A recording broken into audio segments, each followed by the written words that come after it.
Chapter 30.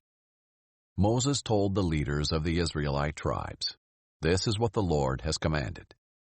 When a man makes a vow to the Lord or swears an oath to put himself under an obligation, he must not break his word. He must do whatever he has promised.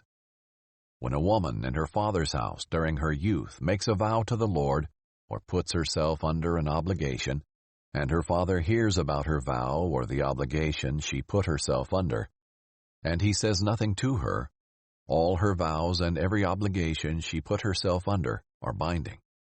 But if her father prohibits her on the day he hears about it, none of her vows and none of the obligations she put herself under are binding. The Lord will release her because her father has prohibited her. If a woman marries while her vows or the rash commitment she herself made are binding, and her husband hears about it and says nothing to her when he finds out, her vows are binding, and the obligations she put herself under are binding. But if her husband prohibits her when he hears about it, he will cancel her vow that is binding, or the rash commitment she herself made, and the Lord will release her. Every vow a widow or divorced woman puts herself under is binding on her. If a woman in her husband's house has made a vow or put herself under an obligation with an oath, and her husband hears about it, says nothing to her, and does not prohibit her, all her vows are binding, and every obligation she put herself under is binding.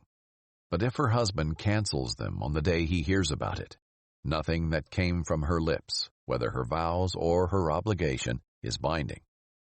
Her husband has canceled them, and the Lord will release her.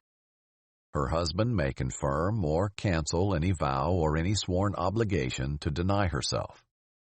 If her husband says nothing at all to her from day to day, he confirms all her vows and obligations which are binding. He has confirmed them because he said nothing to her when he heard about them.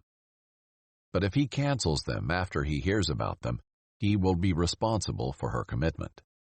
These are the statutes that the Lord commanded Moses concerning the relationship between a man and his wife, or between a father and his daughter in his house during her youth.